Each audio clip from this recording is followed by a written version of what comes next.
One day, Mazi Achebe reminded Mazi Kanayo of his pledge, and Mazi Kanayo laughed it off, thinking that his friend was joking.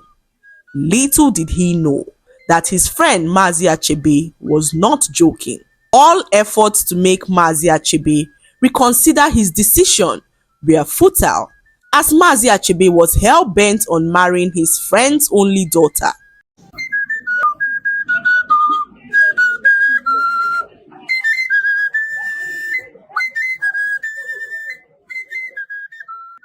Once upon a time, there lived a very beautiful girl who lived in a very small village with her father. Her name was Obie, and she was the only daughter of Mazi Kanayo, who was a renowned chief in the village.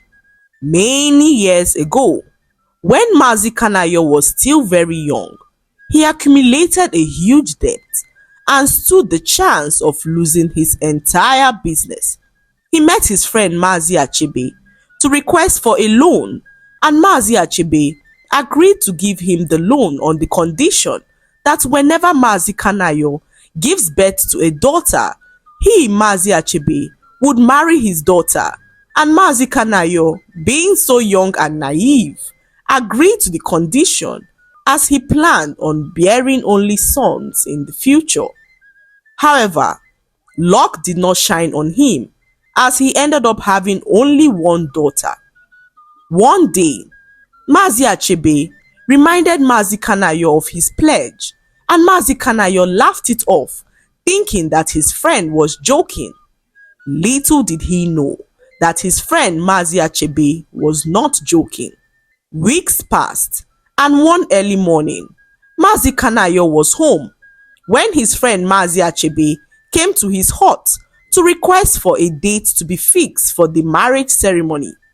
Mazi Kanayo opened his mouth in shock, as he never knew that his friend was serious about the marriage. When Mazi Kanayo realized what was happening, he offered to repay Mazi Achebe the money that he borrowed with interest, but Mazi Achebe refused, saying that Mazi Kanayo had to fulfill the promise he made to him over 20 years ago. All efforts to make Mazi Achebe reconsider his decision were futile, as Mazi Achebe was hell-bent on marrying his friend's only daughter. Mazi Achebe, on seeing that his friend was unwilling to honor the promise he made to him over 20 years ago, stormed out in anger, promising to return, but this time to marry his bride. Mazi Kanayo was so heartbroken, as he never envisioned that a day like this would ever come. His daughter Obie overheard all that transpired and asked her father if he was going to let her marry his friend, but her father replied saying, over his dead body. His friend Mazi Achebe had 3 wives already, and Mazi Kanayo was unwilling to allow his only daughter become a 4th wife to a man as old as himself. Mazi Achebe paid a visit to the Onowu of the village to make a complaint. He hoped that the Onowu would help him talk more sense into Mazi Achebe's head to make him reconsider his position about marrying his only daughter. However, when the Onowu spoke to Mazi Achebe, he insisted on marrying Obie, even if it was the last thing that he would do in his life. Mazi Achebe's mind had already been made up to marry his friend's daughter, and all efforts to dissuade him proved futile. Obie, unwilling to marry a man her father's age, was confused on what to do. She decided to pay Mazi Achebe a visit in his home to tell him that she was not willing to marry him, but Mazi Achebe laughed to her face, saying that the earlier she accepts the fact that she will soon be his wife, the better, and Obie returned home extremely sad, as she wished and hoped that this would never happen. One morning, this was many months later, Obie was cleaning up their hut when Mazi Achebe arrived with members of his family to perform the traditional marital rites of Obie. He arrived prepared with all the items required by tradition to perform the rites, and Obie's father was so full of rage as he could not believe that his friend would be so adamant as to insist on marrying his only daughter. Mazi Kanayo went on his knees to plead with his friend not to proceed with the marriage, but Mazi Achebe refused, saying that the marriage must be conducted or else he would take the matter to the gods of the land, who would not be so lenient on Mazi Kanayo's family for reneging on their promise. Mazi Kanayo, knowing how dangerous it would be to take the matter to the gods, agreed to follow through with the marriage ceremony. He sent for his daughter Obie, who emerged from her hut sad. Obie looked at her father's friend Mazi Achebe, who she had known and respected all her life. She could not believe that she would be marrying Mazi Achebe as his fourth wife, and the thought of this broke her heart.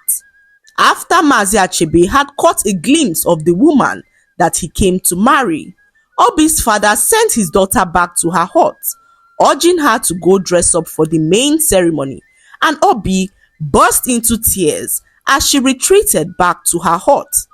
"How can this be?" she cried aloud as she began to sing a song to her late mother, pleading for help as tears rolled down her eyes.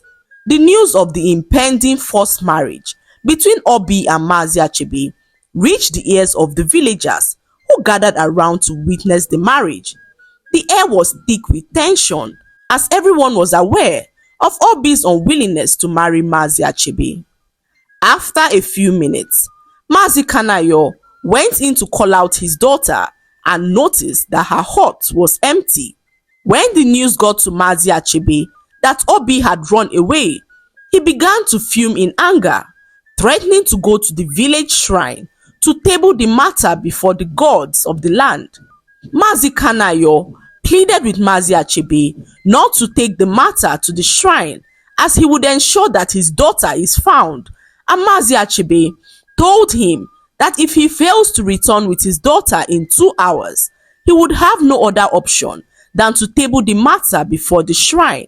Mazi Kanayo, on sensing the seriousness in Mazi Achebe's voice, headed out to go look for his daughter.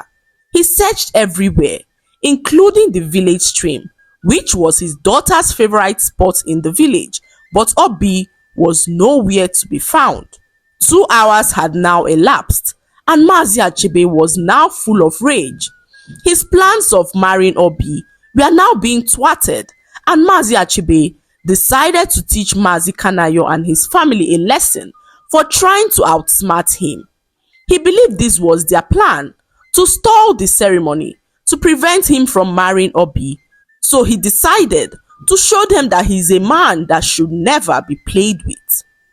Mazi Achebe stood up from his bench to head to the village shrine when suddenly he heard some commotion coming from the crowd. It was a mysterious old woman chanting some strange words. As the woman emerged from the crowd, Mazi Achebe recognized the old woman and began to plead for mercy. At this point, Mazi Kanayo had just returned home with his daughter Obie, who he found crying next to her mother's grave. They both met Mazi Achebe on his knees, pleading with a strange old woman. Everyone was shocked as they wondered how Mazi Achebe knew the strange old woman. The old woman approached Mazi Achebe, her piercing gaze fixed on him as she spoke, saying, "Mazi Achebe, your actions carry the weight of injustice. A death owed many years ago should not be extracted from the heart and happiness of an innocent young girl. The spirits frown upon your persistence." Everyone was shocked at how Mazi Achebe acted in the presence of the strange old woman and wondered who she was. It was then that the old woman revealed to them that many years ago, Mazi Achebe killed her only son, insisting that it was an accident. Mazi Achebe and the old woman's son worked together many years ago. During the course of their work, the old woman's son died, and Mazi Achebe approached the woman, pleading that her son's death was an accident. He claimed that her son fell from a tree, not knowing that the old woman knew that this was a lie. What had happened was that Mazi Achebe used a rock to smash her son's head to enable him marry her son's wife-to-be, who later became his first wife. Despite knowing what transpired, the old woman decided not to report the matter to the village elders. She mourned her son quietly, hoping that Mazi Achebe would change from his wicked ways. When she heard of the wickedness that Mazi Achebe was meting out on his friend and his family, she could not overlook it and decided to step in to save the young woman who was about to be married to a wicked and heartless man against her wish. Mazi Achebe tried to deny the accusations, and the old woman began to mumble some words underneath her breath, and immediately a strong power overtook Mazi Achebe's body, forcing him to reveal all that transpired with the old woman's son. He confessed to smashing his head with a rock out of jealousy, and the entire village opened their mouths in shock. As the strong power let go of Mazi Achebe, he fell to the ground and began to plead for mercy. He knew the consequence of what he had done and wished he never pushed to marry his friend's daughter, as this had brought him more harm than good. The Onowu of the village, recognizing the gravity of the situation, convened an emergency meeting of the elders. It was decided that Mazi Achebe would face traditional justice for his crimes, and restitution would be made to the family of the young man that he killed. The once inevitable forced marriage was now replaced by a pursuit of justice for a long forgotten crime. In the days that followed, Mazi Achebe faced the consequences of his crime. He was required to compensate the family of the deceased before being banished out of the village, never to return again. That was how Obie was saved from marrying Mazi Achebe, and the whole village was freed from the clutches of a wicked man. The revelation of Mazi Achebe's past misdeeds not only saved Obie from an unwanted marriage, but also brought justice to the old woman and her deceased son. The lesson to be learned from this story is that in life, we should not make promises without thinking about its consequences. Also remember that actions motivated by greed eventually fires back, so we should learn not to be greedy or treat others unfairly. Finally, be careful of the things you do in secret, believing that no one is watching, as there is nothing that can remain hidden under the sun. I hope you enjoyed the story. Like, subscribe and leave a comment. It helps us grow our channel. I'll see you in our next story. Bye.